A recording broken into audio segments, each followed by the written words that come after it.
Hello, welcome back. So hopefully it doesn't flood here. In any case, I'm just going to say right now that this is all about game master preparation. I'm showing you Wally DM's Journal of Puzzle Encounters because one, it deals with puzzles, but it also has like a hundred different rooms that you could incorporate into your adventures when you're building them. So I thought I would include that as for today. And I'm also putting in front of you another book. This is the Pathfinder Game Mastery Guide. And underneath that, you will find this is the Game Master's Book of Random Encounters by Jeff Ashworth and a variety of other creators. But Jeff, I believe, did most of the work there. So I thought I'd just put them in front of you. I'm going to do a poll, and feel free to take part in that poll. Sound seems to be working fine, so that's all good. Now today is a look behind the scenes. This will probably be the last time I show you behind the scenes of what I do with regard to putting together these classes or tutorials or sessions or live streams or whatever else. So this will be the last time, okay? And after that, it is essentially back to normal programming. How's it going, Todd? Todd is a patron. Thank you for joining us. And I saw Jay Birmingham. Hello, how are you? Okay, so I'm going to get into this pretty quickly, but my suggestion to you is take part in the poll, get some food, some drink, get comfortable, collect up your thoughts and think of all the things that you use when you're building your adventures, because I'm going to try to draw out a lot of that information from you. Hello, Dan. How are you? Dan is also a patron, and also he's a moderator. Dan has been with me for a very, very long time, probably from the very start, if I remember right. I'm just make sure my phone is doing what it needs to be doing. Apparently, it's telling me that I have yes, our How to RPG is currently live. That's nice to know. So we're going to get into this pretty quickly. I don't expect this particular one to require an awful lot of effort because I deliberately tooled it when I built it to be system agnostic. And that is the goal for today. In any case, let's rock on, shall we? Hi, welcome to How to RPG. That's right, How to RPG. This is all about role-playing games, not rocket-propelled launches, role-playing games.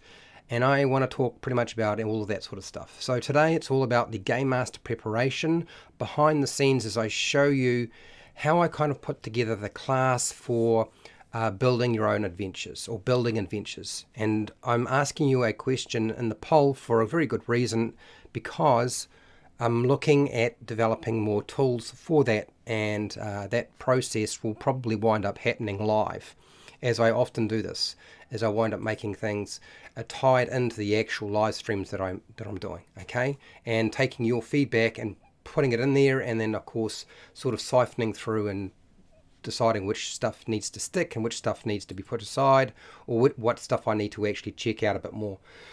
That's all sort of part of the process, as far as I'm concerned. Now, what am I actually trying to do today?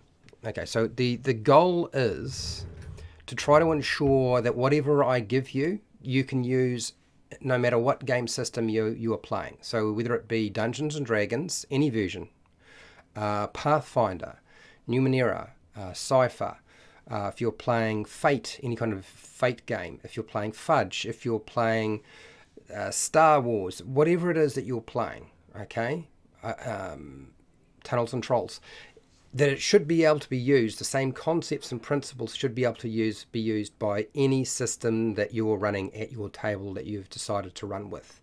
That's my goal. But also too is to remove a lot of the IP, intellectual property, that belongs to Wizards of the Coast. So I'm going to kind of type this in.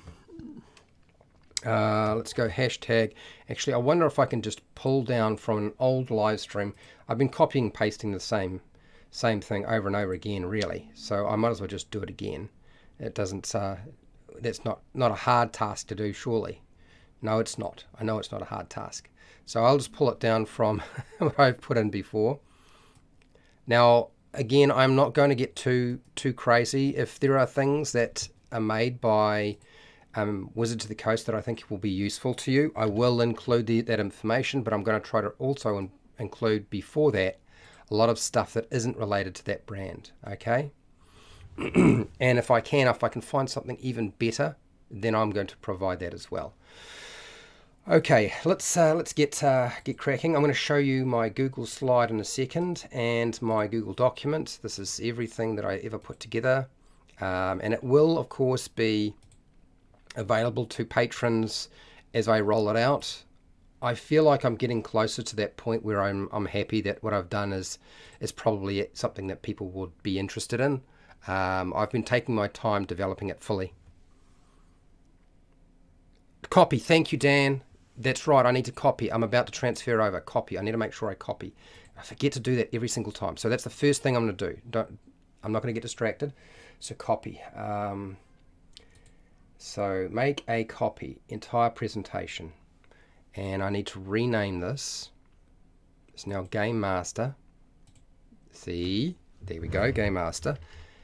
Dan, thank you so much. I've done this so many times, and you know one of the problems is that the first slide for these Google slides, they're the only thing that help me figure out what these things are half the time. It makes it easier for me to actually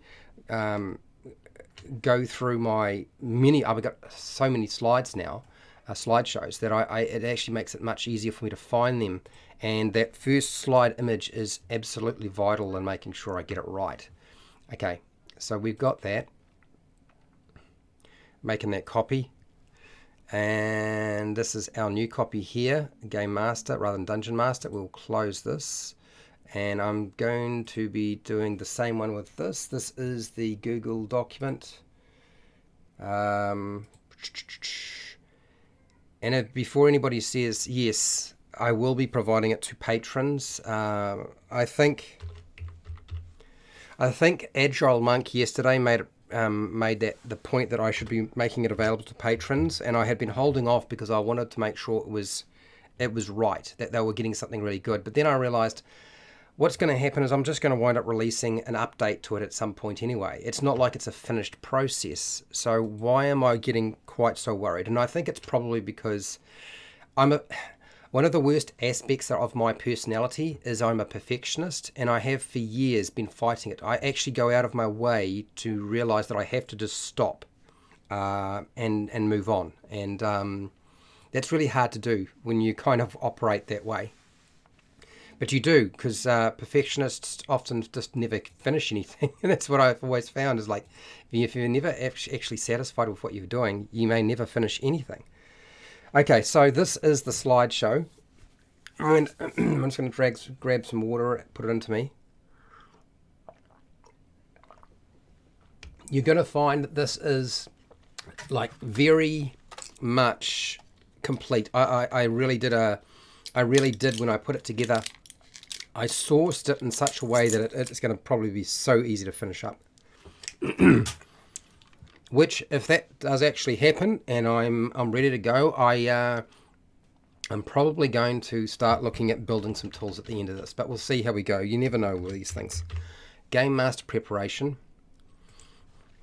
I think I probably spent more time building this particular slideshow than anything else. So we don't need to put lesson plan, just lesson 1, adventure building, Game Master preparation, not Dungeon Master preparation. We'll get rid of Wizards of the Coast's image. We don't need the art anymore. I'm going to be using artificial intelligence art. I'm going to be using photos, so I have to take some photos or get some Creative Commons photos off the internet. And I will be using other artwork, probably artwork that I've got permission to use in the first place. So this is overview and purpose. Types of adventures, types of quests, basic adventure building, and then miscellaneous recommendations. Now you might be thinking, Fred, that's only 3 things really. I mean, we could count miscellaneous as 4th, but that doesn't seem like a lot. I can assure you it's probably all you need. Okay, it's probably all that you need. So we'll just take this out and we'll replace that with a marker for me to put some artwork in there at some point. Where are you? There we are. I need a fill box to just drop in here, paste it. And then for now that can be just sitting there. I'll decide how else to do that. Nice and quick. That was easy. Next, objectives. Well, if you hadn't figured it out, I love the Wizard of Oz. So I'm going to keep the image and explain how to build an adventure for role-playing games. Not just Dungeons and Dragons, anyone. Role-playing games. Demonstrate how to build. So we explain, we demonstrate how to build for role-playing games as well.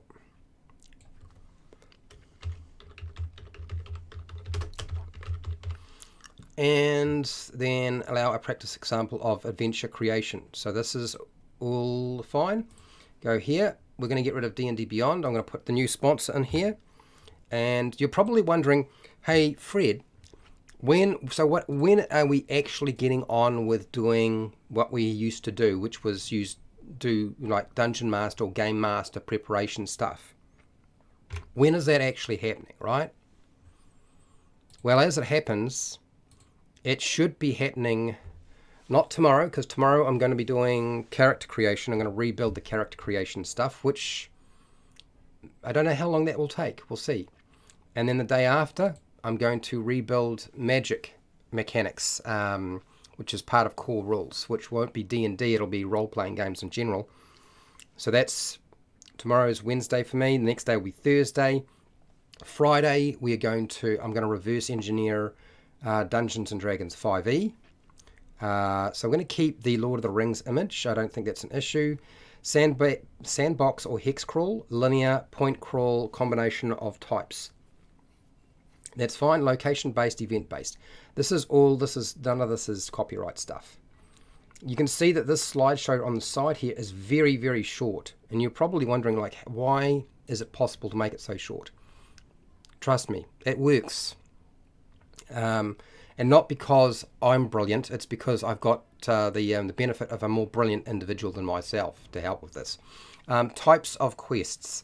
So I went through and I found on the internet a whole lot of different quests, and I hope I have the link to that article, because it really did help sort of narrow things down. Somebody did a really good job of sort of narrowing it down to what are the quests that you normally engage in. What do they look like?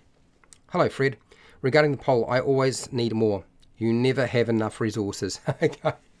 Well, I kind of knew that. I kind of figured that. So we've got the fetch quests, delivery quests, protection quests, destroy quests, instruction quests, negotiation quests, survival quests, and attainment quests. All have a slightly different approach, of course. And I think that is there any wording there that people find difficult? I felt like the words that were selected are fairly easy to understand. You know, when you say fetch, you know, like fetch like a dog. Delivery, like the delivery man shows up with something. Protection, you kind of know what protection is, right? You're protecting something or someone. Destroy is like destroy or kill. I can put destroy or kill. Kill quests. Investigation quests, it's pretty self-explanatory, I think. Oh, sorry about that. What's this? Don't forget Hero Quest. So, Dan, I'm doing 2 Dungeon Master round tables. No, Game Master, should I say. Game Master round tables this month in February coming up. Tomorrow is February for me. So I have planned, not next week, not this Friday coming, but the Friday after, I will be unboxing and looking at the Hero Quest board game on my channel. I have never actually seen the product myself. So I'll be unboxing and review, not the coming Friday, but the next one. Okay, because I need to have something that I don't have to worry about preparing. So I'm going to do that. That's coming up. And of course, there'll be a lot more of that sort of stuff coming through. But this coming Friday for me is going to be more than an hour, more than 2 hours. We're going to be going for most of the day. So I suspect that looks like from about 10 a.m. with however many breaks I need to take until I've done as much as I can manage before I collapse. So that might be 2 hours, 3 hours, 4 hours, 5 hours. I don't know. It'll be a long time. So don't worry, Hero Quest, in about a week and a half, you'll see it. Okay, so this is all good. But I think we're going to keep that. Negotiations, obvious, survival, attainment, I think we're good. Moving on. The image, Indiana Jones. I'm going to keep that image. I don't think that's not Wizards of the Coast stuff. And we'll keep that because it sort of relates quite nicely. I think the structure of Indiana Jones is one of the best ways to sort of look at it. And when you think of an adventure, it does everything that you need it to do. So that's why I pulled it. Your adventure title, your quest hooks, your player characters, your adventure locations, your non-player characters, your adventure encounters, your quest rewards, and we're pretty much done. That's it. Now you'll find that this basic adventure building process that I have here is based on location adventures rather than event based so you have event and then you have location based adventures, and this structure is built for location. Now the reason there isn't a structure or a program that I run for event based is because event based, the only difference here would be you take out your adventure encounters and you just put adventure events. That would be the only thing you would change. It actually doesn't require you to change very much at all, but the focus is different. Okay, so this is fine. We can leave all of that. Miscellaneous recommendations. I love the Goonies, so we're leaving the Goonies image in. And don't spend all your time on developing one concept of an adventure. Yep, we've had that problem before. Don't sweat the creative ideas in your adventure. You don't know what people will like. Yes, and that's very, very true, I've found. So, that's the slide. Pretty much done, people. It's just now the Google document. So some of the memes that I pulled down are here, of which I might be able to retool them, but I'm probably not going to use them because they're just not high enough quality. One of the biggest problems I have going from, 1280 by 720 is, when you go to 4K, the images just got to be a lot bigger, they've got to be a lot cleaner, and these just aren't, unfortunately. So there's very little that I need to do to fix this. That's good news, right? That's good news. Okay, so let's go over here. And let's just stretch my eyes for a second. Sorry about the lozenge in my mouth, but I kind of need it. And, actually, while I'm doing this, I'm just going to grab, where's my pen? Because I always forget to do this, the overview, the things that I need to actually state. So building adventures. Take the glasses off for a second. Building. Okay, so this is where I'm going to start asking you some questions, people. What adventure building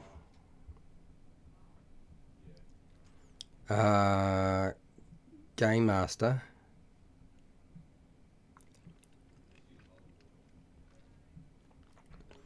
tools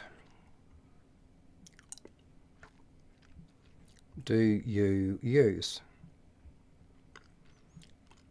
Okay, what adventure building Game Master tools? All right, it's in. All right, so let's get this done.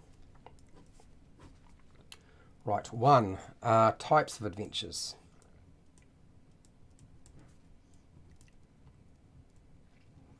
Types of adventures. And then types of quests.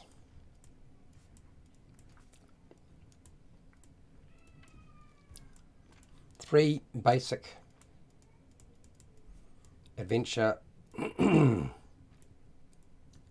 building.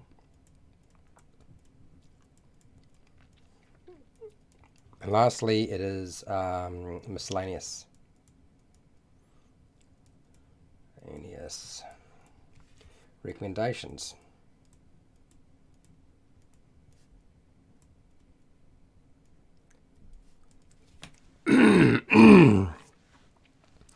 Okay, let's jump on over here. Let's take this out here, and it's Game Master.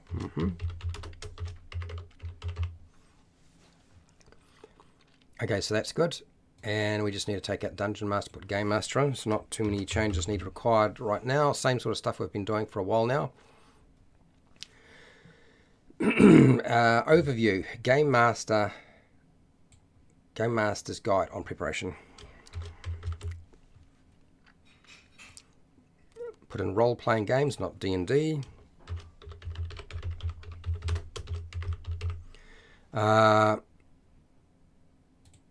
Okay, so introducing a quick and simple method for creating your own adventures on a single A4 page. That's we're keeping that. Hello, Samuel. Samuel is a patron, also a moderator. Welcome. Thanks for coming. Morning, Ranger. Have we met before? I'm trying to see if I can recognize the icon from your for what you got there. But welcome. Okay, so I've done that. Topics covered.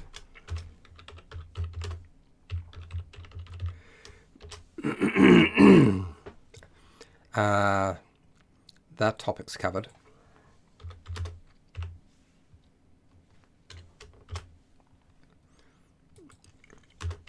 Put that in.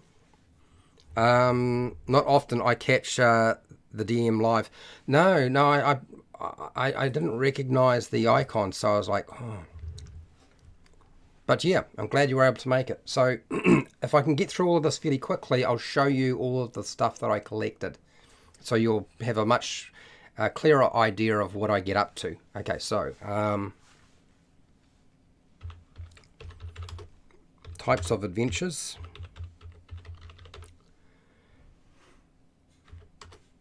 And then types of quests.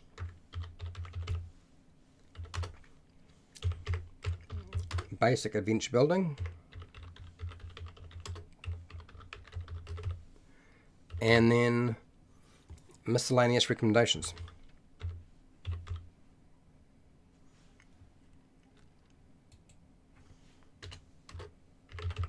And miscellaneous. Just go away. Go away. Let me just type in the word. You. Oh, okay, let's see if this will work. Miscellaneous. Recommendations.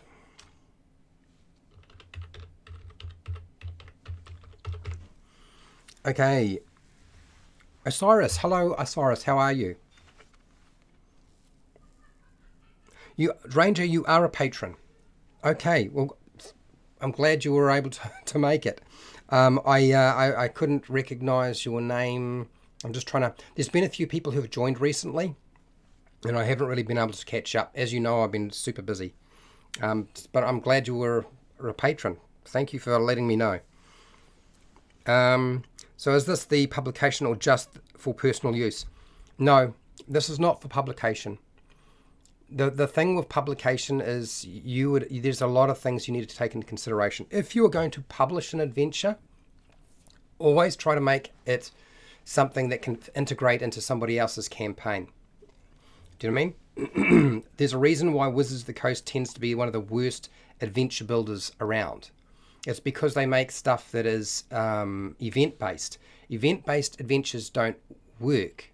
Okay, there's a reason why the original adventures were location-based, because you had to integrate the adventure into an existing campaign, and it's actually much easier to do that if its focus is primarily location and all of the other elements are brought in by the game master or dungeon master and built around that. So if you're doing publication, you need to make sure that you do the sensible thing and focus on the location. Don't focus on the event kind of adventure. Okay, otherwise what you have is a railroad. You have to follow this path. Okay, so let's I wonder if I can pull down yesterday's Google Doc and just transfer some stuff across really fast so that I don't have to worry about doing anything too much. I know that's bad. Yes. I mean, those are all things that I put in yesterday, but there are actually a couple of other things I can add in here. So yeah, let's take this copy it, transfer it over, to switch out this, and plonk in this one, and paste. All right, what do we got here? Dan, I've got the day off tomorrow. That's why I could be awake for the live stream today. Oh, that makes a. I'm glad you were able to make it. Hello, Overboard. Overboard is also a patron and a moderator, and he has a YouTube channel as well that deals with miniatures, terrain, and reviews. You should go and check him out sometime. We're doing all right. I think we're doing fine. I'm heading into work right now. Just got to listen. Oh, that's fine. No problems, Joe. Thanks for coming. You're watching the rerun. You got a lot of lag going on, Fred. I'm sorry to hear about that. Okay. Well, yeah, we'll catch up with you some other time. If you're you can only deal with the rerun. That's fine. Now, what is the next thing I wanted to put in here? Really, this covers everything. So we'll go copy, and role-playing games. We'll go there. We don't really need that. You're making your own adventure. At this point, we are doing homebrew. So homebrew is where we want to focus you on. So I want to put that one in there. I'm going to include the Game Masters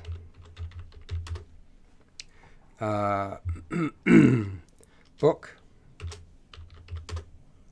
of what is that? Come into there. Okay, never mind. Game Master's book of random encounters.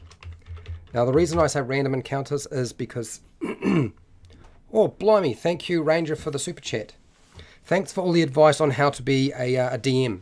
No problems.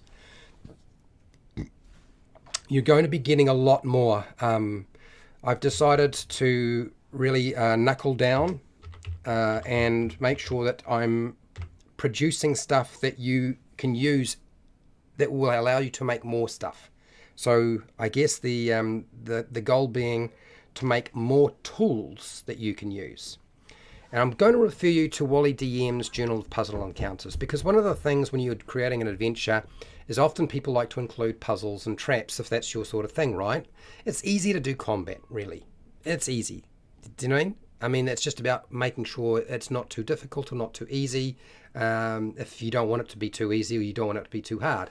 That's really all it is. It's just a sliding scale. So that's not something I'm not too worried about. But I'm going to include Wally's book because I think he does a really good job. He's got those 100 different locations.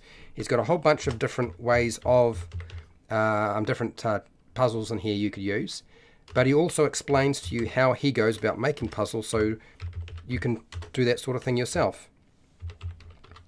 And and I think his book is probably better than many I've seen. I'm probably going to stick his book... Where would I going to stick it here? Actually, I'll change position on this. It's nothing against Wally. Me and Wally get along like a house on fire. Okay, it's just in terms of priority and importance, and I think that's probably going to be the best way to approach it.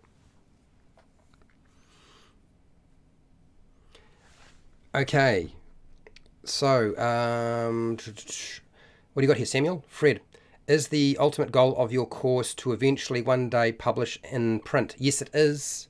But Samuel, the patrons will be... I mean, everybody will get everything in my live streams. You know, they're just going to put up a few ads. But patrons will get the documentation in draft. And then eventually I will publish it. I will take all the drafts and send it off to somebody to turn into a book. So yes, there will be one day there will be a Game Master guide by Fred Wheeler and probably Sam Wheeler as well.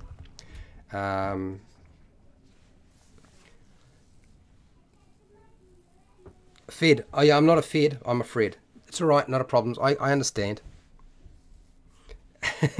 So this is that bit. Let me just make sure I've got that right.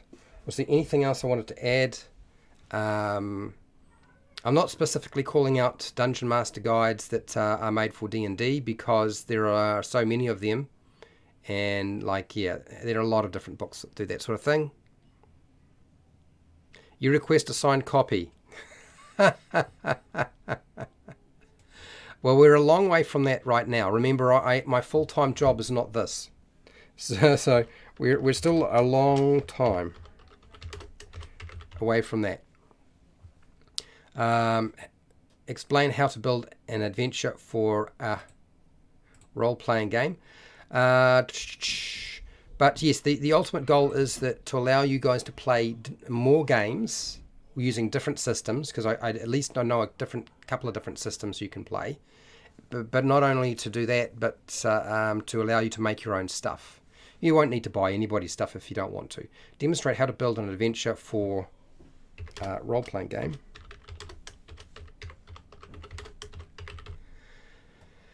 We have entered the age of homebrew, baby. Homebrew. Allow a practice example of adventure creation. And then materials. This is the bit that... What's ZAR? 700 ZAR sounds like a lot of money. I don't know what 700 ZAR means, though. What's this, Ranger? I can say that joining Patreon has helped me significantly. Fred posts more than anyone else I follow on Patreon. Yeah, that's probably true, Ranger. The only difference, though, and probably the drawback that a lot of people might be a little bit upset by, is the fact that it's not... Usually when YouTubers start Patreon, most of their stuff is... it's just a document. It's just a Google document or something like that, or a PDF. Nothing fancy. And as they become, you know, more professional, or should I say not necessarily more professional, but they have more money coming in and they wind up full time, they wind up shifting it over to a Black Magic. They shift it over to a much more impressive looking documents that are a little fancy artwork and headers and borders and stuff like that, which I don't have. A lot of my documentation is designed for you to copy and paste to make it your own. So Black Magic 6K camera. What else did I have to put in here? Streaming deck. Darn it. Streaming deck. Then there's the 4K cam link. Okay, ring light. I don't use the ring light anymore. We've got that there.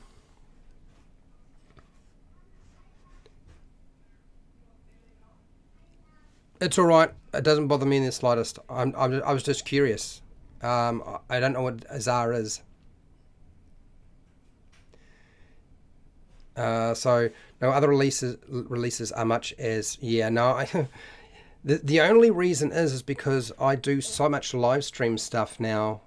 That's probably not true. That's not true, because I've been always doing that. I've always released a lot of material. Okay, so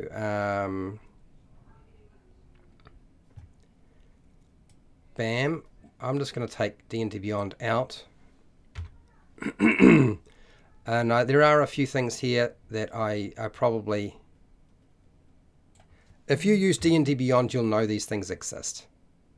So it's all cool as far as I'm concerned. So let's have a look here. Back to this. I've got that done. That's all good. I was adding in this. I wanted to add in a few books here. So I will add some book resources that we've already talked about. Copy. There is a reason why I've put the Pathfinder Game Mastery Guide there first, because I view it as probably one of the best Game Master books out there for whatever you're looking for. It's just superior, in my opinion. I had this discussion with AJ Pickett, and we were saying, what is the best Dungeon Master or Game Master book ever printed? And I remember him saying, and a few others saying, it's the Pathfinder one for first ed edition. And I was like, okay. So I bought it. And then I went through it, and I was like, I see what's going on here. I see why that was their response.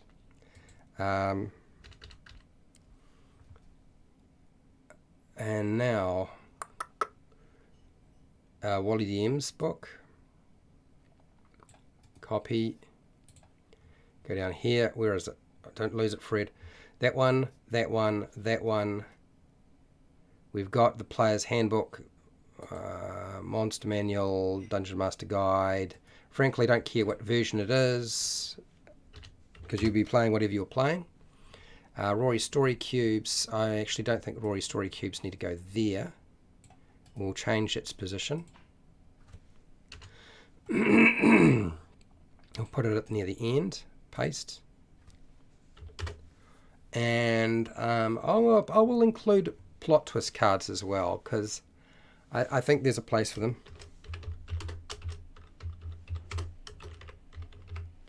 Plot twist cards. Okay. So let's have a look at chat, and then we're going to go down here a little bit more. What's this? Oh, okay. So good Lord, 700 is 62 New Zealand dollars. That's a lot of money in my country if you hadn't figured it out, Ranger. That is actually quite a bit of money. That's a lot. Very generous. Decent donations regardless. No, I appreciate it, I really do. Zar is South African Rads. Okay. Now chat, please. Don't laugh. Yeah, I'm trying not to laugh. So what do you got, Osiris? Pathfinder Core Rules has all the things the DM's Guide has and more for less money. The Core Rules, you're talking about the first ed edition or the second ed edition? I've seen the first ed edition core rule book for Pathfinder, and it is a combination of Game Master or Dungeon Master Guide and Player's Handbook. But it doesn't give you the bestiary. So you still need a bestiary or a monster book to be able to do what you need to do. And yeah. And a lot of their adventures do include the stat blocks for monsters, but not always. That's one of the things that used to annoy me. Because I've played Pathfinder First Ed Edition. Okay, so this is the fantasy name generator. Now, for those of you who don't know the fantasy name generator, I will show you the website right now.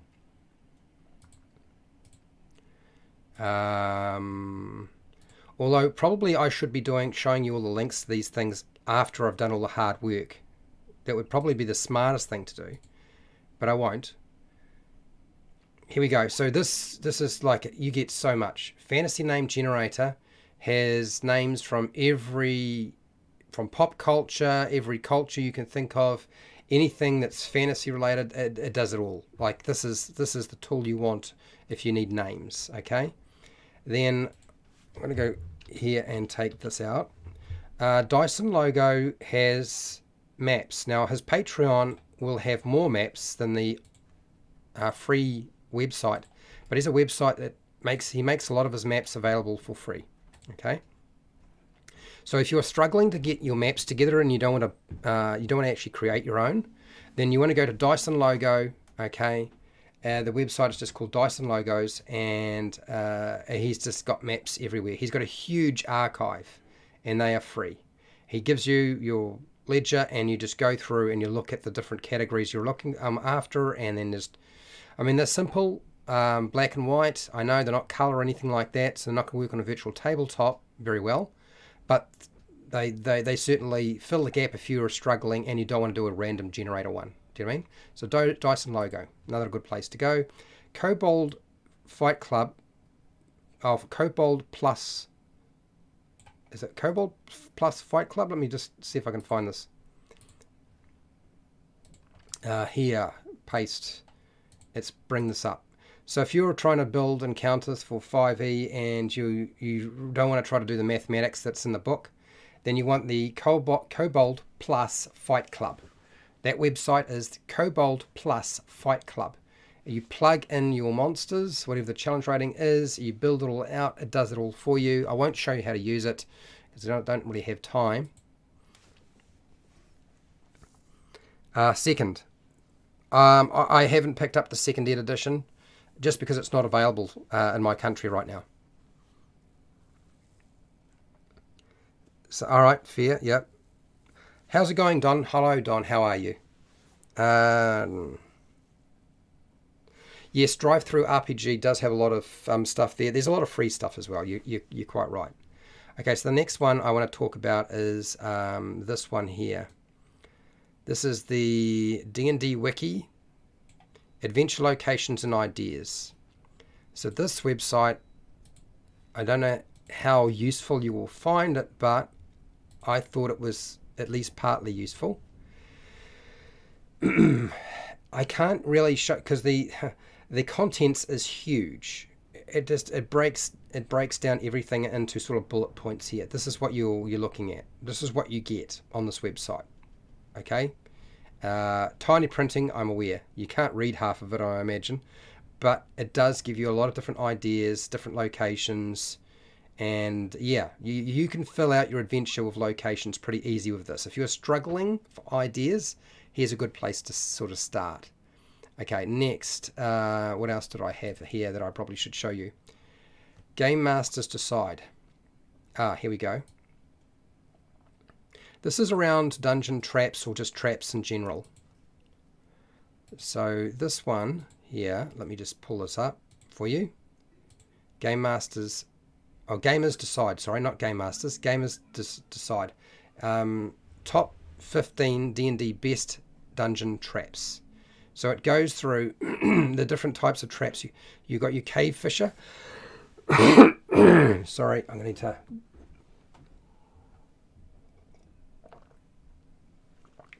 you got your cave fisher. If you know what a cave fisher is, it'll be pretty obvious for you, but it sort of talks about how to deal with that. Collapsing caves or roofs, duplicating mirrors, falling net, fire-breathing statues, obviously, we need some of them, grease slides, the magic mouth, pretty common, magnetic ceilings, so if you want a magnetic ceiling, you can have one, a pit, your pit trap, poison darts. You'll notice that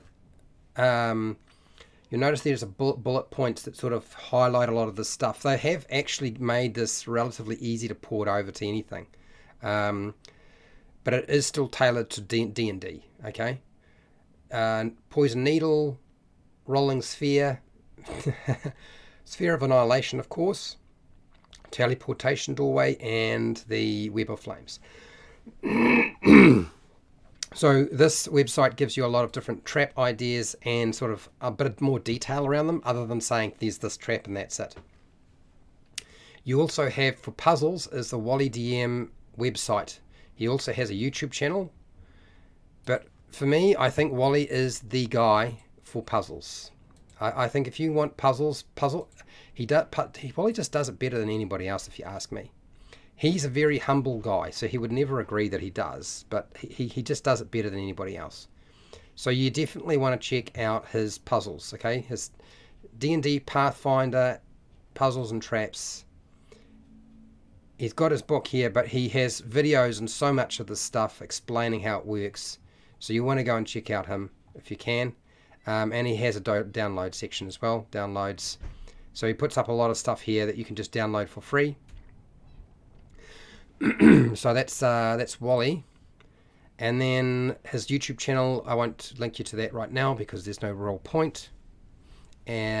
Wally's book is on Drive Through RPG. You can get it as a PDF, and you can also get it as a print on demand. He sent me a print on demand book, so he actually shipped it to me. And then pen, pencil, and paper hex roll. I think I've shown people this before. Hex roll basically is designed for advanced Dungeons and Dragons, but you can literally use it, the information from it, in any game. It doesn't really matter what it is. So you can literally build a hex crawl area. You just press a button, just like that. There's a whole lot of parameters you can set, and then you just sit back and you wait for the system to create your sandbox area.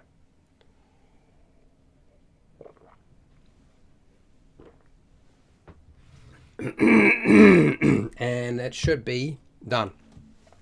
So down here on the side here, you'll get everything that you want. These are all hyperlinked. to give you information, and you can go to the different squares and numbers. It takes you to wherever you need to be. This is basically your map, and then you can just click on whatever you want and go to it, and it gives you a breakdown of everything in that location. Okay, so it's quite handy if you're interested in this sort of thing. There's not a huge amount of detail, but there's probably enough to get by. Do you know what I mean? So consider hex roll if you're desperate and you just can't get it done fast enough, particularly if you're running a sandbox kind of adventure. Fred, I need to go to bed. I'm so glad I could catch you live. Oh, I'm glad you were able to catch me live too, Ranger. It's been nice to chat. I will watch the vid later. Thanks for the amazing content. I will watch the video at 8 and 2 a.m. Go to bed. Yeah.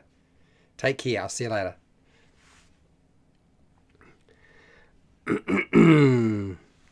Yeah, if you're not on the Discord server, Ranger, let me know. I did send all of the patrons another link to the Discord, so you can go and jump on that if you need to. Right, the next one, I've talked about Donjon before. What am I doing here? No, I don't want to take a note. Don't take a note. Okay. I just want to go here and then copy, paste. So Donjon. Donjon is pretty much got a whole lot of different systems on here. Lots of generators. Including things that will allow you to make like a location, a random dungeon, and essentially an adventure in itself. Like the random dungeon generator is basically a location adventure. That's what it is. Yeah. Major Laser, how's it going? Fred, are you on Australian or New Zealand time? I'm in New Zealand, so it's New Zealand time. So it's New Zealand daylight time right now. It is currently 12:48 p.m. Just past noon. Okay. Okay, so those are all the tools that I have linked. If there are additional tools, then people will let me know, and I can check them out and add them in if they look good. Let's close all that stuff up. Otherwise, it might slow down my system, which I doubt it, but you never know. I still doubt it. Okay, so let's go up. The reason I have included a lot of these things here is they're free. You don't have to pay for them. You don't have to pay for stuff. You like it, you just get it. Do you know what I mean? Okay, so check life. So this is all generic. I don't need to worry about that. Now I need to go through the main body of this, and we're doing good for time, which is great. Yes! Good when I'm able to get things done fairly quickly. So first off, types of adventures. Sandbox or hex crawl adventures is where the characters start in a set location but can venture out to any new place they would like to explore. This is basically this is essentially the type of game that actually requires the most amount of work by a game master. But it gives the players the most agency. It gives them the most choices. To be able to go wherever you like makes a big difference. There's a reason why video games that are MMOs that allow you to go anywhere you like are so popular. It's a reason why console video games that allow you to explore and go wherever you like are so popular. They tap into the thing that players love the most. Do you know what I mean? So that's why I tend to try to run my adventures like a sandbox or a hex crawl. Then you have your linear adventure. Linear adventures where the character starts at the beginning and follow a set path to a climax of the story with a strong plot line. I mean, essentially that's what it is, okay? That doesn't mean, that's the most extreme version of a linear adventure.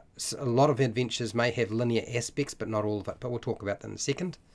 We've got the point crawl. Adventure is built from meaningful locations connected to multiple in-world pathways. So it's not quite a sandbox. Instead, you have like a flow chart. Okay, it's more of a flow chart if anything else.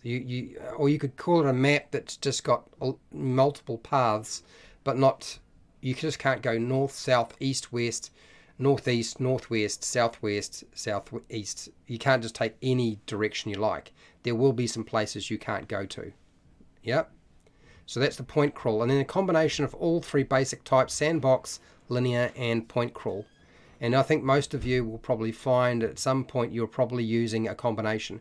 So for example, I've said this before, Wizards of the Coast uses the linear adventure type quite a lot, and a lot of their adventures are built like a railway train. So you go to point A, you get off at the station point A, or you go to get on the train at point A, you go to point B, get off at the train station, explore around town or wherever it is or whatever it is, and then you get back on the train and then you go to point C, and then you get back off, you do something, get back on the train, you travel to point D, and that's how they structure them.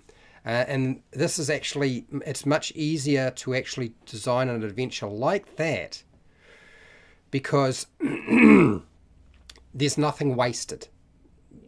Do you know what I mean? The rationale of why Wizards of the Coast does it is because nothing in the book is not going to get used. You're going to use all of it. Okay, so that's why they structure them that way. They do occasionally have adventures that are just completely linear. A lot of the early ones they were putting out that were very sandboxy are like, what can I think of? What I want to refer right back to is the Isle of Dread. I want to refer to the Curse of Strahd. It's a very sandboxy adventure. I want to refer back to Keep on the Borderlands. Those of you who have played something like even Lost Mine of Phandelver is kind of a sandbox. You know, there is a linear element that's there, but it's still a sandbox in many respects. Okay, then we break it up into location. I was talking before about location-based adventures that don't. So location-based adventures don't have a set plot or events where the place has a. Okay, so hang on. This is not really worded very well, is it? Location-based adventures don't have a set plot or events that take place in a particular order. That's what I want to say. Okay.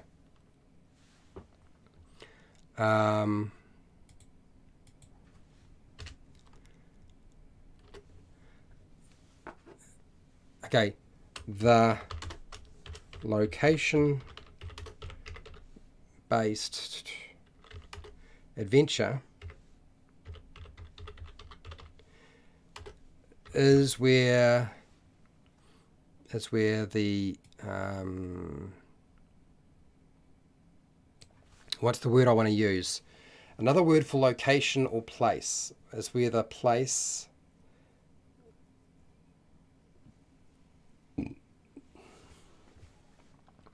let me just do this. I'm a little bit stuck. Location. Thesaurus. Position, place, situation, site, locality, locale, spot, whereabouts, point, placement, scene, setting, area, environment. Environment is the word I want. Okay, it's where the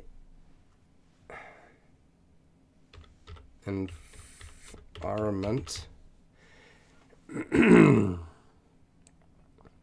has a villain or potential conflict to interact with.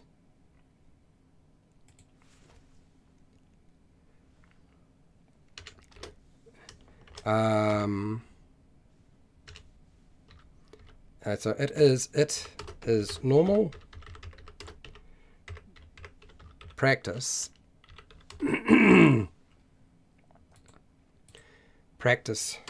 to have a single goal for a single overall goal, single overall, I managed to put it in the wrong place, overall goal for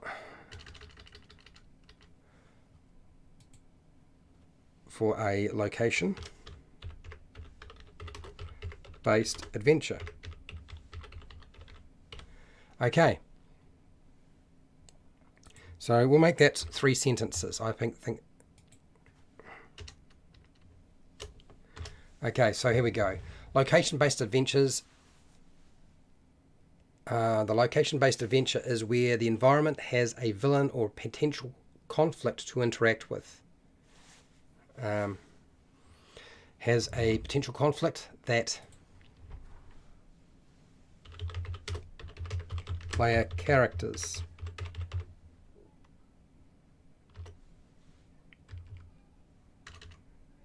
can interact with. It is normal practice to have a single overall goal for a location-based adventure. So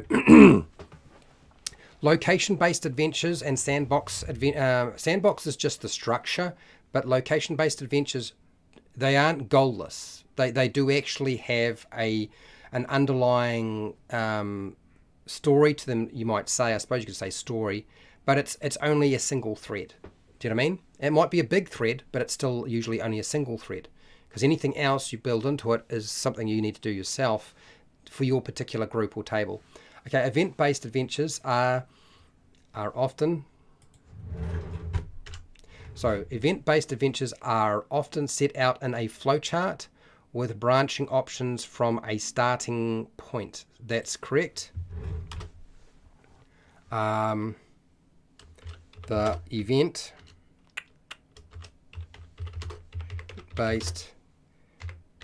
adventure.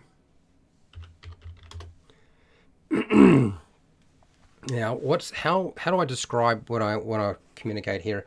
Event-based adventures is a very particular thing. I got to get rid of the hat. It's too hot. Sorry, people. I can't take it anymore. The thing with the event-based adventure is there's a few things it does really well and a few things it doesn't do very well. And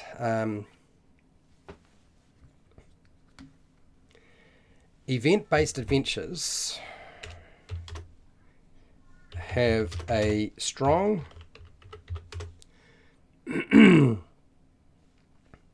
underlying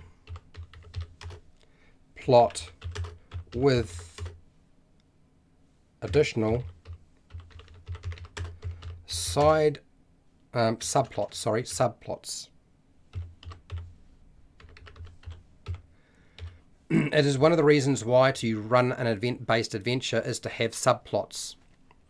And also too, some adventures don't work in terms of their concept, in terms of location, because you're not dealing with going to a different location. You may stay in the same place, but everything comes to you.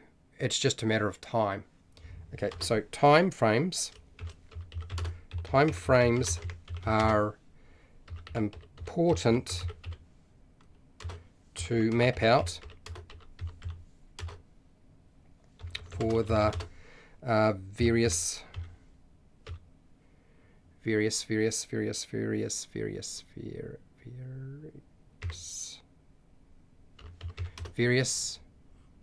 events that will occur. Okay, so I've got that down. Have I finished this bit here? Event-based adventures have a strong underlying plot with additional subplots. Time frames are important to map out for various events that will occur.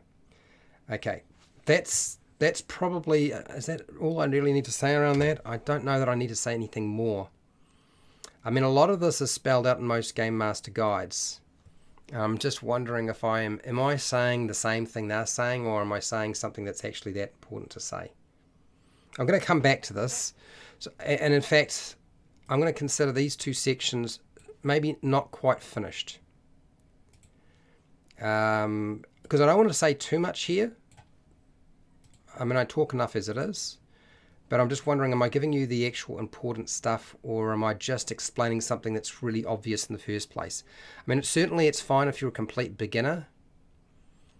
I'm just thinking in terms of, reusability. Okay. Yep. I'm going to mark those in yellow for now. Okay, let's move on. Types of quests. Now, I don't remember where I got my information from here, but I'm going to go through this with you.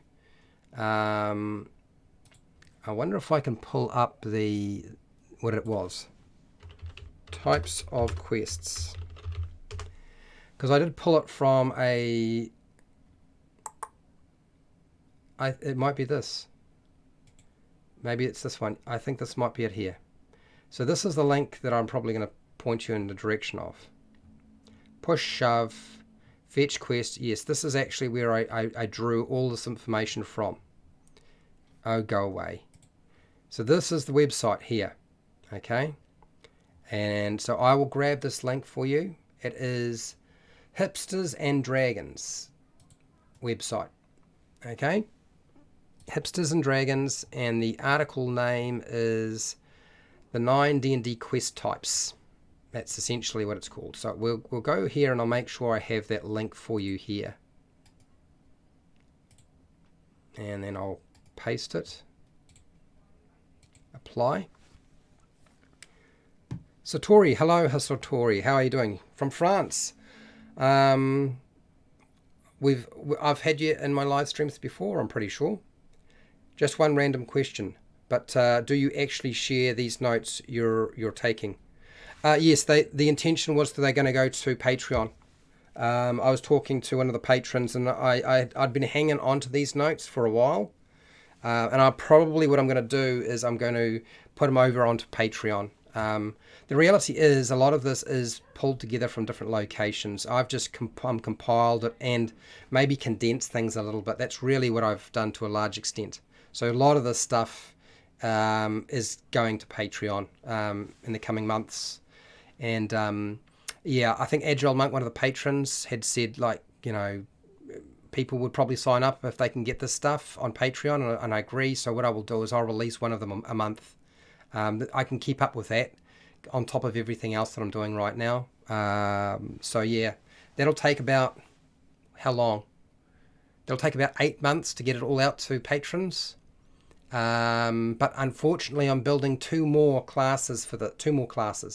One on how to build races and species, and one how to build classes. So you can make your own stuff. Okay, types of quests.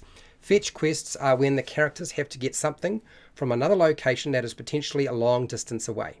And I put down a good example is Avengers Endgame. If anybody has another example, makes total sense. No, thank you. I'm glad it makes total sense. That's where I'm at. So yeah, and patrons can always, if you see stuff that I'm doing on the live streams or on the YouTube channel, and you want the documentation, when people ask me to make those notes available, I usually give them something. Do you know what I mean? Even if it's a draft. I think somebody asked me to do something a long time ago, and I realized I could not handle it. I did a lot of the leg work, but I realized I couldn't do all of it. It was beyond my skill. And then so I just put the draft that I had written up, which wasn't finished. But yeah. So yeah, patrons can always just ask me to put stuff up there. You love my videos as usual? Okay, well thank you. Right, so that's the fetch quest. So if anybody has a better fetch quest they could suggest, let me know and I'll put one in the brackets there. Delivery quests are when characters are in possession of an object, a person, or a piece of information, and they must deliver it to a specific location.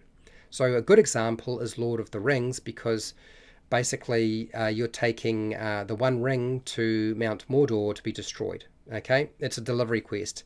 It is also a destroy quest, but it is a delivery quest.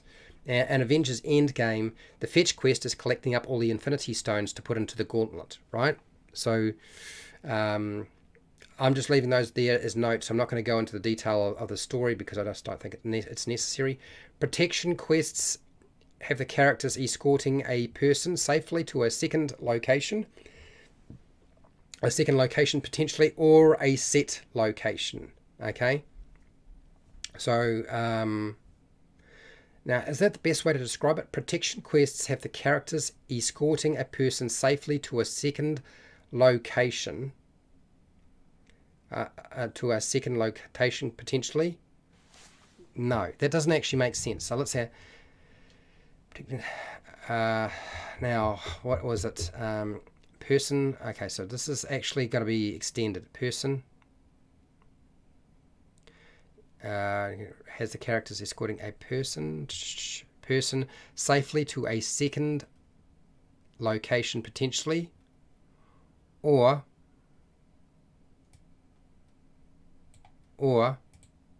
at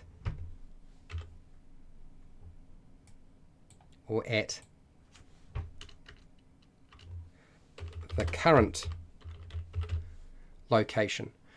Okay, so that's better. So this is where you could travel with somebody and you protect them along the during the journey, or you protect them in their current location wherever you currently are. So a good example is the Seven Samurai. Seven Samurai have to protect the villages where they are from the bandits.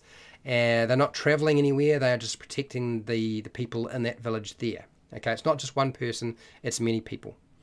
It's called a person or persons. Person or people safely to a second location potentially, or at the current location. Multiverse of Madness. I don't know if this is necessarily the best example of protecting somebody. It's kind of hard to sort of... I got Multiverse of Madness. I don't know that that's necessarily a good example. Protecting somebody going from one place to another. What movie or story in our cultures or pop culture would stand out for you? The reason I put down Multiverse of Madness is that Doctor Strange has got to protect that girl. But that's a very new movie. It hasn't been around that long. People probably won't understand that reference. And I'm wondering about that. That's the only bit that I'm a little bit worried about, is just that one bit there. If somebody can come up with a better idea, you let me know, okay? And I'll put it in. Something for a protection quest where you travel. The Seven Samurai is good because it's a set location. Okay, destroy quests or kill quests require the characters to go on monster hunts, vanquishing a main villain, or breaking an object. And the best example is Star Wars, right? Because Star Wars, destroy the Death Star, destroy the second Death Star, destroy Starkiller Base, kill the Emperor, kill Darth Vader. I mean, essentially, that's what they're all about. I mean, they might not be saying that, but that's what they are, okay? Don't get me wrong, I love Star Wars, but that's what they are. That doesn't demean them in any way for anybody who's a lover of Star Wars and thinks I'm giving them a hard time. You're going to see a lot of Star Wars on my channel very shortly. Okay. Investigation quests get characters to find new information, to investigate a mystery, solve a crime or problem. And Sherlock Holmes is the best example of Dr. Watson. Okay, because basically they are given clues and they have to solve a mystery, a crime, or a problem in some way. The Bodyguard. You have nailed it, buddy. Well done, Samuel. That's so true. And it's probably been around long enough that people can actually remember it. There's probably more than a few people have watched it. The Bodyguard. Absolutely, it's to that. It didn't work. Let's try that again. Custom, transparent, white. Do I go white? None. There we go. The Bodyguard. Okay. It doesn't like that, but it's tough. We're moving on. Thank you, Samuel. All right, next. So investigation, I'm happy with that. It explains it pretty clearly, and we've got a good example. Negotiation quests require characters to deceive or persuade someone that involves it can be diplomacy, it can be intrigue, or perhaps trade. Now, is it the word trade, or is it what else would it be? What else could I describe it as? What could I describe it as? Because when we come to negotiation, we're dealing with diplomacy, intrigue. Is intrigue the actually the right word that I'm needing here? Let me just see if I can go over here and go intrigue. Define intrigue. Intrigue. Okay. I was intrigued by your question. Arouse the curiosity, interest, fascinate. Make set plans to do something illicit or detrimental to someone.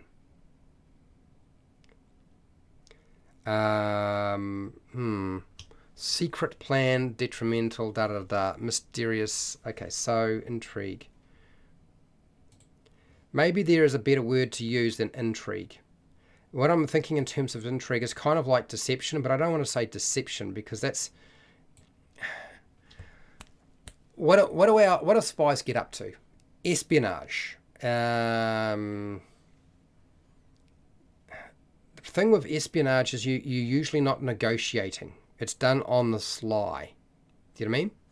So it's not really espionage. It's something in intrigue and perhaps trade. Trade, I have no problems. So I put down Star Trek because the original Star Trek was all about traveling in Starship Enterprise and negotiating with different aliens so that they wouldn't blow up the Enterprise quite often or eat the crew or turn them into slaves or anything like that. Avatar is another good example of negotiation, but gone wrong, frankly. So James Cameron's Avatar is probably a good example of that. Star Trek, I think, is the better example. Negotiation, conference, statesmanship. Yeah, when you look when a layman, when you think about somebody who isn't using a lot of fancy words, the word diplomacy they understand.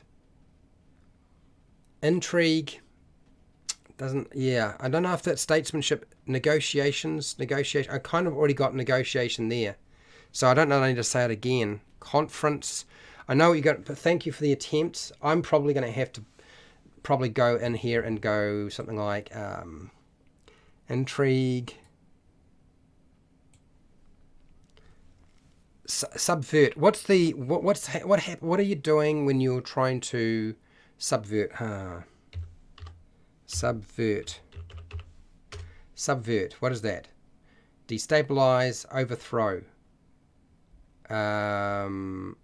undermine, destabilize, subversion, subvert. Subterfuge. Okay. All right. Subterfuge. Now we're talking about. That's probably better. Diplomacy. Subterfuge. Perfect. Subterfuge. All right. I probably should take a break, but we're almost done with this. Subterfuge and perhaps trade. That's great. That's really good. I'm quite happy with that. I'm going to highlight this so I know where I'm coming back to. Otherwise I'm going to come back and I'll forget where I was up to. So while I'm doing this, Emmanuel, what's happening? What's happening is I am going through and showing you all of my session notes for building adventures. Adventure preparation is like... Okay, let's plan preparation, adventure building. That's what we're dealing with here today, aren't we? I'm pretty sure it is. I hope it is. Adventure building.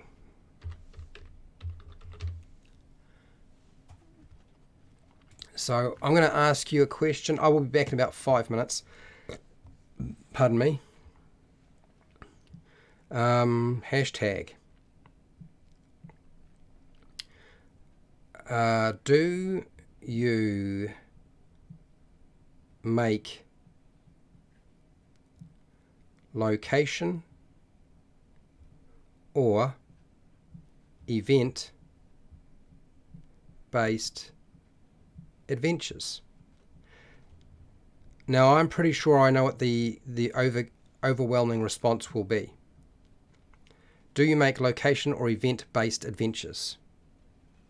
And I suspect that the overwhelming response to what type, whether it's location or event-based, it's actually the reverse that we need to build, because event-based adventures do not translate well over to somebody else.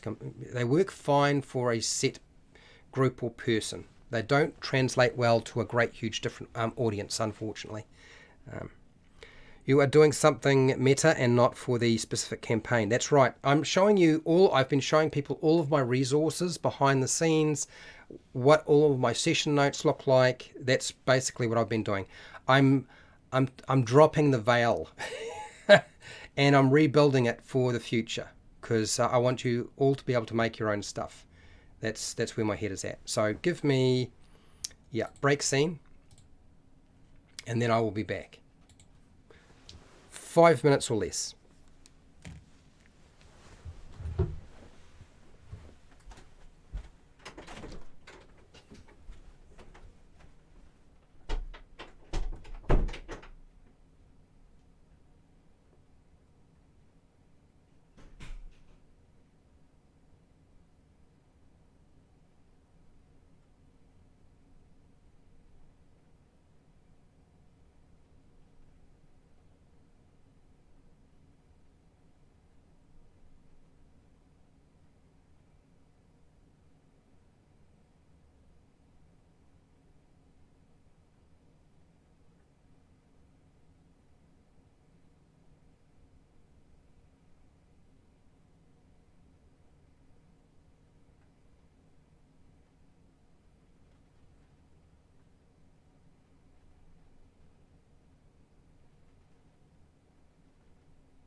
Oh, here we go.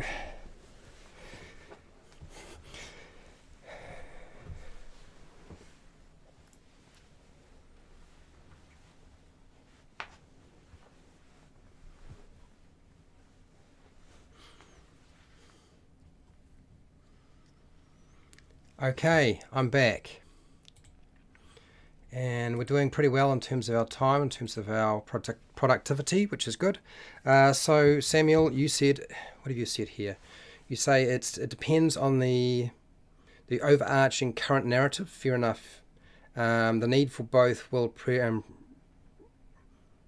predicate where we are in the story. Fair enough.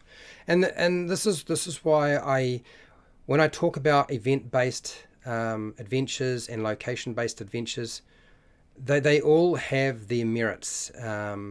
What you will often find is if you are running a long-standing campaign and it's got a bit of length to it, that you need to be able to connect your different locations, your location-based adventures, with events in some way.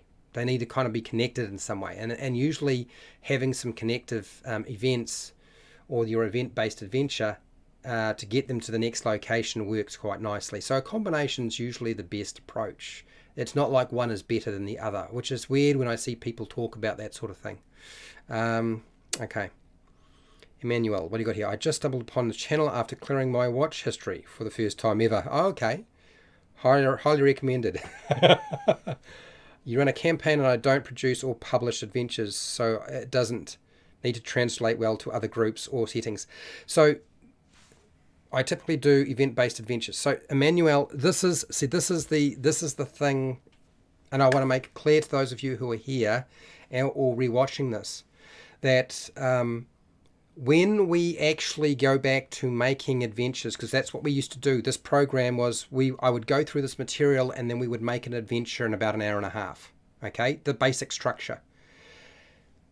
That means that for you, you can make event-based adventures for your group, and that's fine because it's designed for you and it's designed for your group. But it will not translate if you were to take that information and give it to somebody else. So when I do the activity for this and we actually start building adventures again, which is going to be pretty soon, I have to build them as an event-based adventure, as a location-based adventure. Do you know why? It's because location-based adventures translate well to a broader audience, and since the material that I'm making is for patrons and whoever's watching the live stream, it needs to be able to fall within that pattern. And so therefore, when you see me doing this as an activity, and if you've ever been part of those live streams where we made an adventure, you'll notice I keep saying, come on guys, go back to the location, back to the location. Don't come up with events, back to the location. And it's because what I'm trying to do is build something not just for me, but for other people on Patreon and for the audience. And for that to work, it has to be location. And then once you have the location adventure, then you can layer on, and I've said this before, you can layer on your events for your particular group onto the location-based adventure. And as long as publishers make just location-based adventures, which is why Gary Gygax did that in the first place, you can integrate them into anything. What you can't do very easily is integrate an event-based adventure that's published into your own campaign without a whole lot of headaches. So every time you see me pushing back, it has to be a location-based adventure when we do the activity. That's the reason, okay?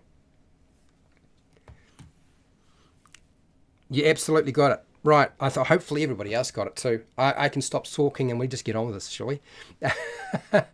Okay, survival quests force characters into a dangerous situation they have to get out of, be it a natural disaster or an army on a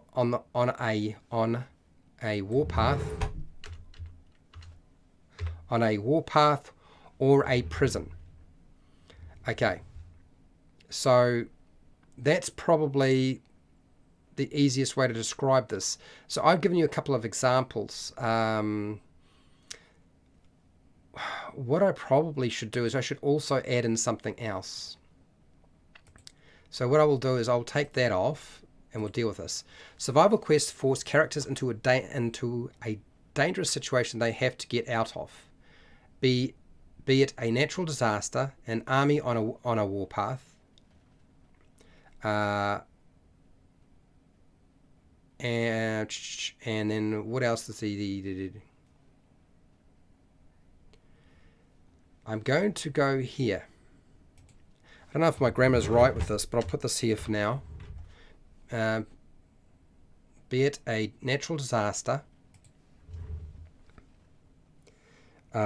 being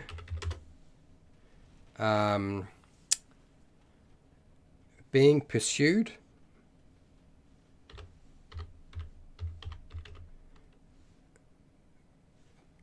actually being hunted is probably hunted.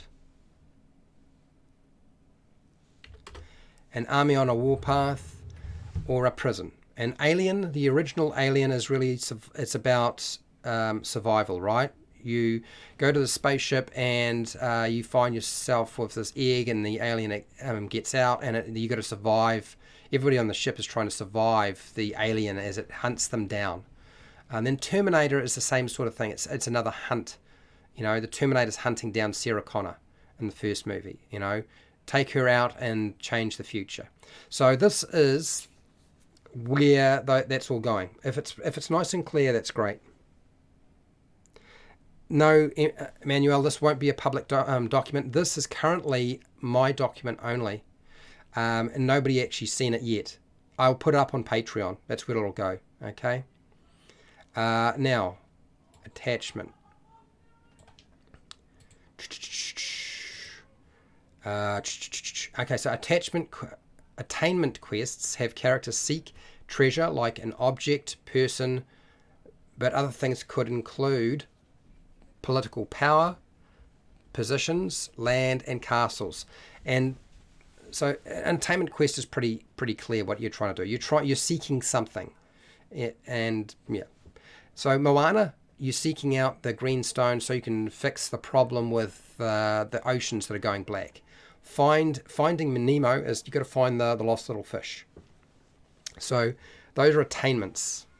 Yeah. Seek them out, search for them. So that's that one. We're almost done here. So there's one thing I probably need to make clear here. I don't know if I have done this, but I will now. And that is that this method of building an adventure is only slightly modified, and it's not my original idea. Okay, this is not my original approach. So I will write in the information about where I got it from and how it works. So yeah, let's see if this works here. What I want you to do is basic adventure building. Write all your adventure notes on. Oh, here we go. Why is it doing that? Get rid of this. Undo bold. It's underlined as well. Why is it underlined? I want it italic, not underline. Okay. Write all your adventure notes on a single piece of A4 paper with, what is it, 1, 2, 3, 4, 5, 6, 7 headings with bullet points.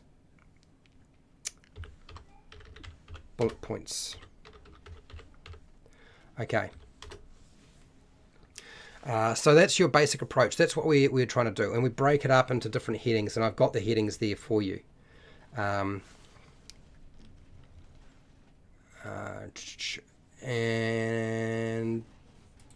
that's it. So then we're going to put in here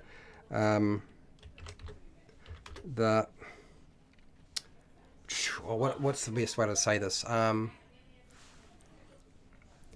Best approach to making your own adventures that I have used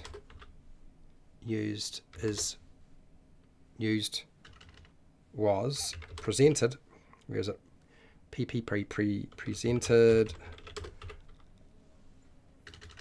Presented by I'm getting hot in here, by Chris Perkins. Actually, I don't know if you like Chris Perkins or not, but Chris Perkins would share his approach, and I found it to be really useful. The best approach to making your own adventures that I have used was presented by Chris Perkins. Write all your adventure notes on a single piece of A4 paper with 7 headings. I don't think he actually had 7 headings. I actually added in another heading because I had a discussion with some other people about this. Headings with bullet points, and this is essentially what he did. And this is the rundown of how I would go about doing it. This isn't to publish, people. This is just to get you done. Okay, this is just to get it done. Adventure title designation to differentiate a session's notes from something else.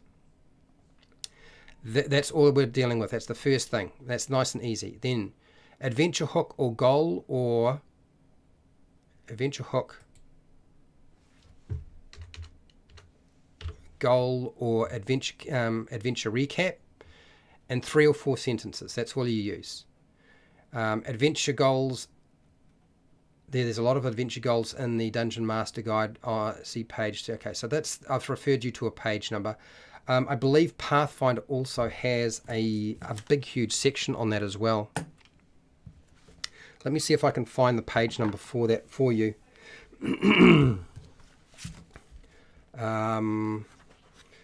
They actually have a quite a large section. I probably should go back and refer people to the page number in the Pathfinder Game Mastery book as well. Well,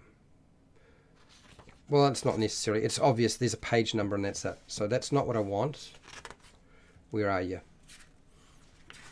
It's nice when they break it down into sort of location areas and then you've got tables to just work with. I find that's very helpful. No.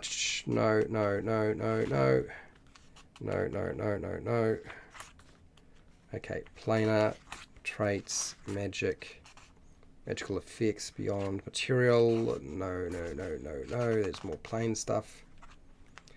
Planar toolbox. They have a huge planar toolbox, but I don't know that it's that great, the planar toolbox, in my opinion. And then we have unique tavern traits, so they're talking about taverns. Where are you? Has it got what I wanted? 100 city locations, shop names, unique city decorations, arena. That's alright, but not quite what I was after. Undiscovered islands, pieces of interest at Flotsam, trade, sailors, no, wilderness. Things found on the roadside, types of weather, scene spots, volcanoes. So it doesn't actually have what I was looking for in here, which is a bit of a shame. So they don't actually do quite the job I was expecting. I wasn't expecting that at all. I would have thought there was something in here. I was actually expecting there to be a table that goes over adventure plots. Okay, there is a section. It says it's just plots. And plots will be your adventure hooks, basically. Plots is 52. Is it a decent one? Because the 5e... Oh, shizers. Holy shit. Did I forget this? I thought there was one. Now I know there's a huge. This is much better than the D&D 5e book. Holy Toledo. Shh. Okay, all right, I better put this in for you.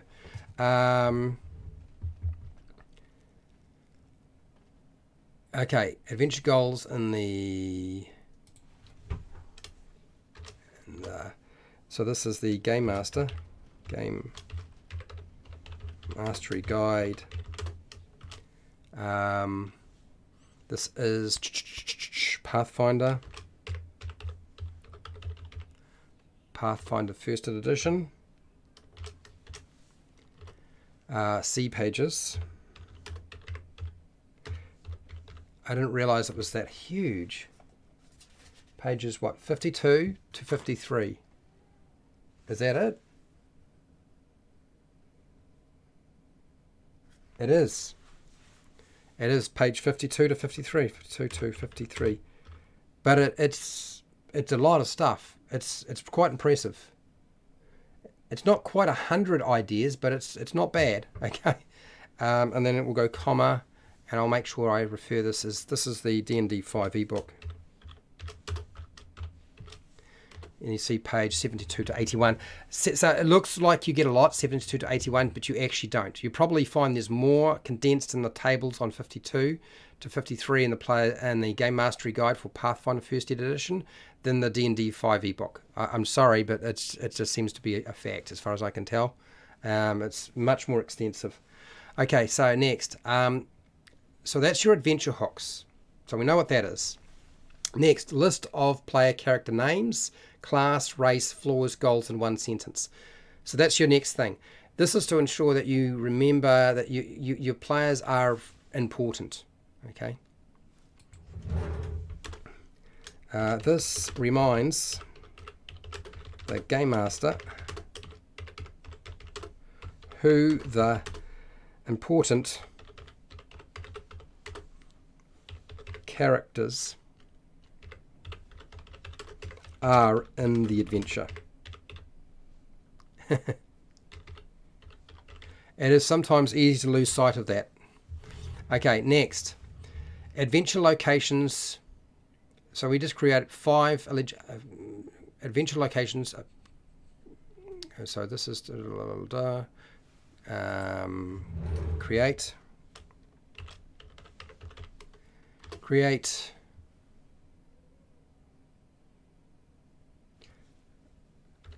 some adventure locations, about 5 in total. Yep, and what we're looking for is town or city, tavern, and then why have I put it this? This is actually not really a sentence. This is written in note form, isn't it? This is very much in note form. Okay, so what you need. What you need for the location is name, basic description. That's it. That's all you need when you're doing your adventure. Name and basic description. Dungeon locations in the Dungeon Master's Guide, see pages. So this is the 5e one. Brackets 5e. I'll put D&D. See pages 99, 101, 113 to 114, 292 to 301. Now, the 5e Dungeon Master Guide does a reasonable job in terms of locations, frankly. I actually thought it does a pretty good job. Got to head out, no problems. Time to get some dinner for the fam. No problems. I totally understand. What I want to do here is, and then pre-made maps and realistic historic locations. Okay. So try using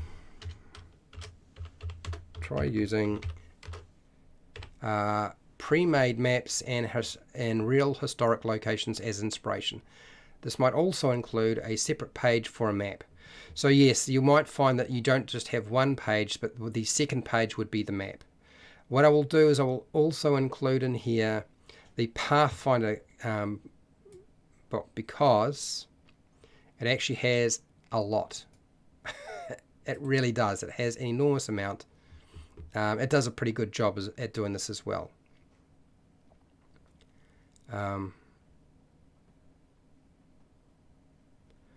So let's go here.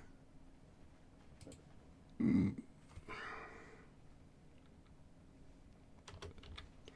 think that's got it. So I need to just make sure I port over that information, and where is it? So locations. I think I was looking at it not so long ago actually.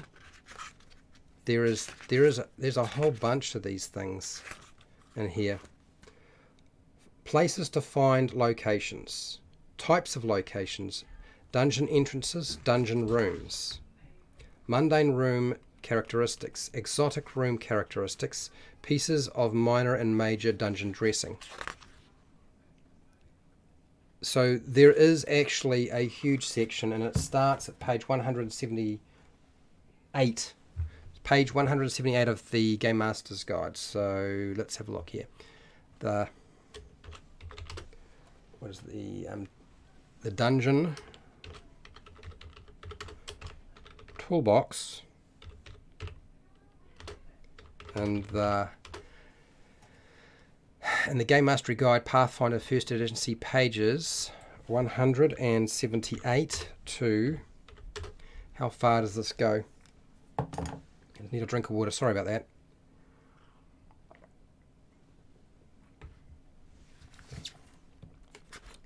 And then it kind of gives you a little bit more there. I would say 183. Is that the only stuff? So one of the things I've discovered is there's a lot more in here than I realized. It looks like a small book, but then you go and have a close look. No, and we're dealing with right now locations. No.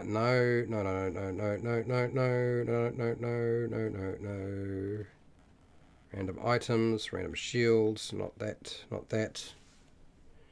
Hello, how are you doing, Wally DM? Hello, Wally, mate. How are you going? I I was showing off your book today, by the way, as it happens. I'm 183. 183. Is it 183? I don't know yet. To 183. Page 183. I don't know if there's anything else. Is there? No, not there. Minor major dressings. No. I think that finishes there then. Or is there more? Magic effects, planar destinations. Oh, there might be a whole bunch of stuff under different planes. That's probably where we're heading, eh? So page 194. I sent, by the way, I sent out the invites for the next Game Master Roundtable, Wally. I've already had one response. 194. And we are dealing with here, this is the planar toolbox. And this actually might be, gosh, I feel like this is significantly better in many respects. Okay, all right, let's add that in as well. So there's going to be quite a big section here. Let's see if I can do this the easy way. Cut and paste would be nice. So we'll go copy paste. And I will drop it in here, paste, space, and it's not the Dungeon Master toolbox this time, it's the planar toolbox. They've got a planar toolbox as well. The planar section in pretty much all of the Dungeon Master guides for D&D have never been very good. I mean, they have stuff, but they've never really been that good. I think it's the one thing that like nobody seems to ever use that much because there's better things out there. Okay, 194 to, where is it? 197. 197. I think I got it. There we go. So 194 to 197 is the planar toolbox, and that is very much about locations as well. And was there another one that I needed to add in there? That may be all of them, but we'll check, make sure I've got the lot. 97, 98, air domains, earth air domains, water taverns, name generator, amenities, availabilities, estates, castles. Oh, arena, city locations. Oh, there we go, there we go. So there's a whole bunch more stuff. It just goes on and on, doesn't it? Okay, so 197 might not be the end of it. Now that I think about it. 197, food taverns. Oh, good lord, it's straight into this again. Urban. Okay. Alright, so I see what's going on here. There's quite a lot going on here. Because they've got a tavern. Their tavern charts are really impressive. Let's see if I can just pull that up as well. The problem, I think, I could never do a review on the book and show you all this stuff because I've got the soft cover book, and so it's a lot smaller than the hardcover would be. So you just wouldn't be able to see it very well, I don't think. Which is a bit of a hassle, but so this is actually the tavern toolbox. Didn't realize that I had a tavern toolbox as well. Tavern. The tavern toolbox and the Game Master Guide, see pages 200 to 201. Okay. And is that the only one that we've got here? Settlements. Need to take this off. We are running out of time. I need to get this done. Oh, here we go. There's the urban toolbox. Oh my god, the urban toolbox as well. That's huge. You're shiting me. Water toolbox. It just goes on and on and on and on. There's so many of them. Okay. It might be a bit of a problem to try to list all of them. What is the best way to say this? Because they go charts, then there's some descriptive text, which is all right, and then we go into the next thing, which, oh good lord, there's more of it. Okay, I've got to restructure this. This isn't going to work. This has got to be put out in a different way.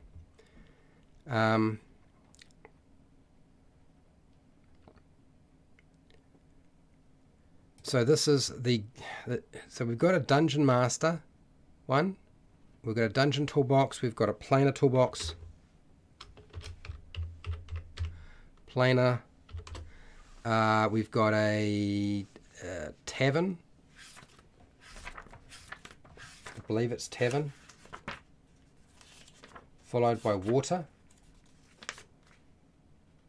No. Is it tavern and then urban? Tavern, urban. Urban. We've got the... That's the tavern, urban. Where are you? Urban, followed by the water. We've got the wilderness. I think they've got a wilderness as well. Wilderness, man, they really spent a lot of time on locations. They did toolboxes. And the Game Mastery Guide, see pages. So I'm taking all of this out because I just can't define all of those. There's just too many.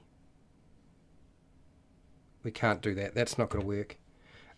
Page 187 right through to 227. A huge section.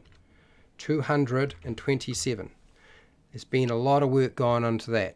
Huge amount of work. Okay, so now that's fine. We're going to list our... Make a list. Make a list of 5 non-player characters, names, appearance, personality, and motivation.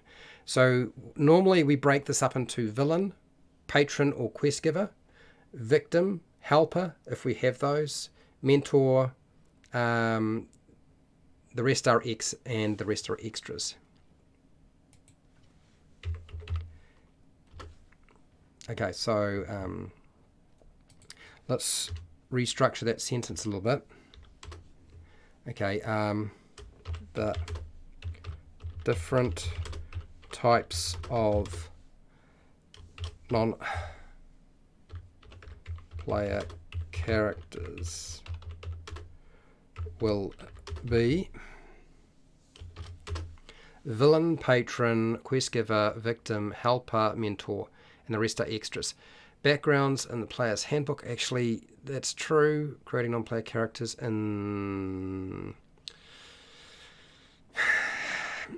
It's still not necessarily the best resource. But let's see if I can get you a better resource. So the Game Mastery. Game Mastery. Where is it? Game Masters. Game Masters book of non-player characters is excellent. The whole book. The whole book. That's a really good resource. It's the best resource in my opinion. And then after that, if I remember right, Pathfinder book has got a pretty good section as well. Yeah, non-player characters 79.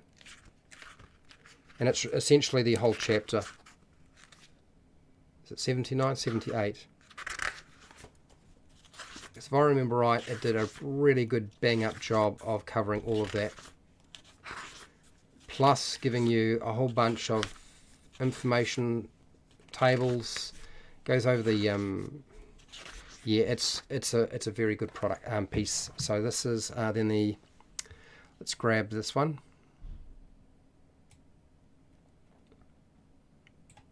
Copy and put this one here. Paste. The Game Mastery Guide, Pathfinder Second C pages 78 to 99. Huge section. And then there's the other resources there. Rory Story Cubes to inspire ideas. Okay, I think I got that. And next, encounters about 6. Create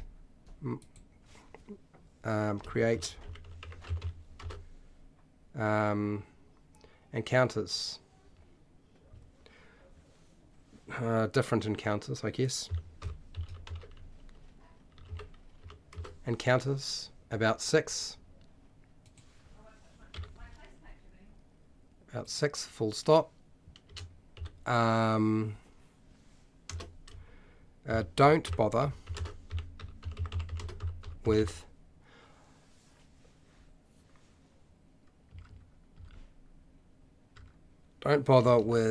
random encounters or combat encounters. Okay. Don't bother with random encounters.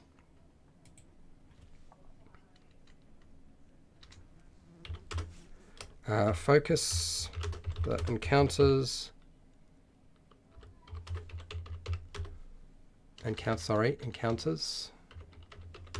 on combat encounters, social interactions, exploration, traps, puzzles, skill challenges. Let's get real. The trap section in the Dungeon Master Guide for D&D 5e is extremely poor.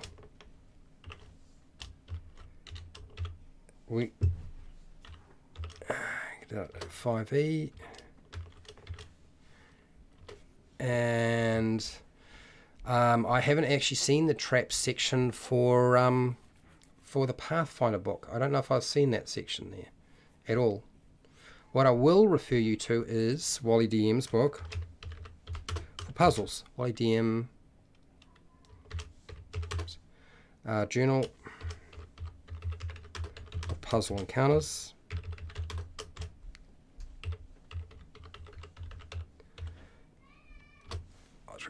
How's it going, Osric the Dwarf? How you doing? So I'm including that under encounters. Wally's there first. The Game Master's book of random encounters is that they're not actually that random. So it's a bit funny to be saying that, but it's true. This is the 5e book, D&D. I actually think one of the best things that D&D 5e did was the backgrounds. And they're about to take out the best bit, if you ask me, because I can see it happening.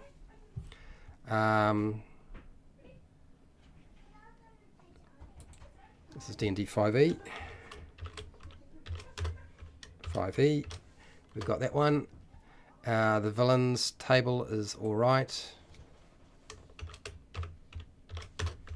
5e. See page, yes.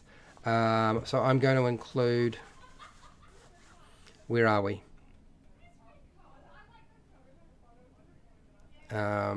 Resources.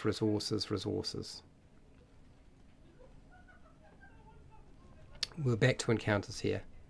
Skill challenges, the Game Master's book of random encounters is an excellent tool. And that, I think that kind of covers that bit. Reward for set. So set rewards for the completion of the adventure, such as character advancement, magic items, political power, treasure, money, non-player character relationships. That's all sort of standard stuff. So I don't think I need to change any of that whatsoever. My miscellaneous recommendations: don't spend all your time on developing one concept of the adventure. Stop sweating the creative ideas in your adventure. You don't know what people will like. That's all fine. I'm keeping that the same. I think probably the only thing I should add, but I should actually be going to work now. I should be leaving, but I won't. I will make sure that I haven't pulled out, if I haven't pulled out anything out of the Pathfinder book here that I've got. I'm just trying to think of what else have I got here. No.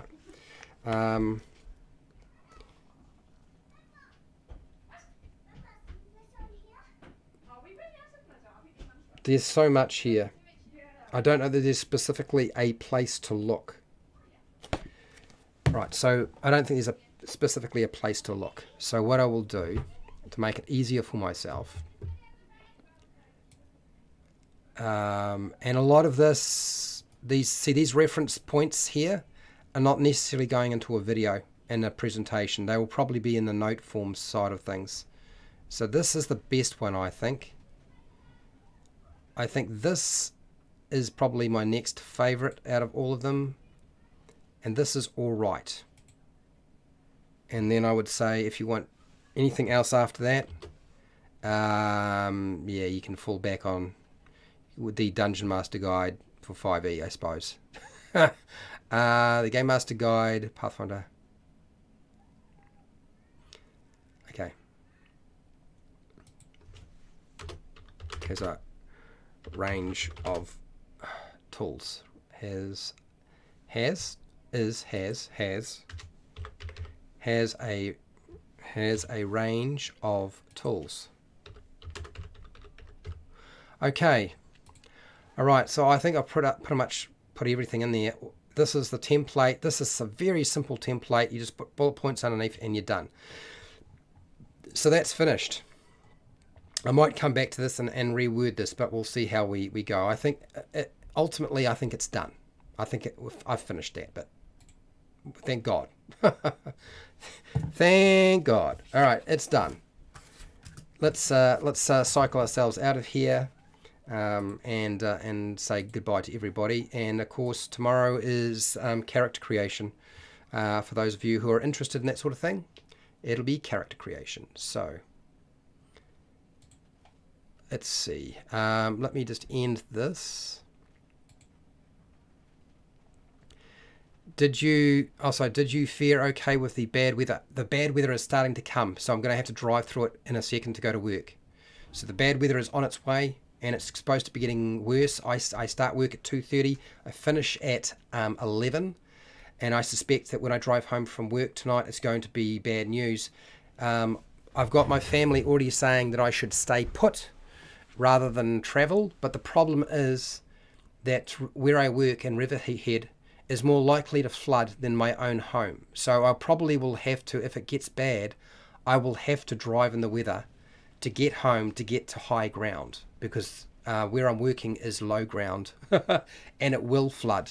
And so, yeah, it's going to be an interesting night. I don't know what to expect really, but the guys have already warned me what happened last time on the Friday, what happened at work, and I was like, that's not good. So yeah, it's going to be rough. But in any case, let's cycle myself out, because I should be on my way, and I haven't moved yet. So I would just like to say thank you to my patrons who support me on Patreon. I really do appreciate it. It makes a huge difference to everything that I do here. You'd be surprised just how important it is. I can't reiterate how important it is. So thank you so much for that. I'd also like to say a big thank you to everybody who took part in the live stream today, in the poll, in the chat, rewatching or just watching the live stream. That's all been really great. Thank you very much. And thank you for rewatching these live streams and watching the edited videos and putting up with those shorts videos. I know they're a bit annoying at times. I kind of have to do them. And so wherever you are in the world, whether it be the morning, the afternoon, the night, or the wee early morning, please look after yourself, your family, and your friends. Be nice to your neighbours. And hey, till next time, keep rolling those 20s.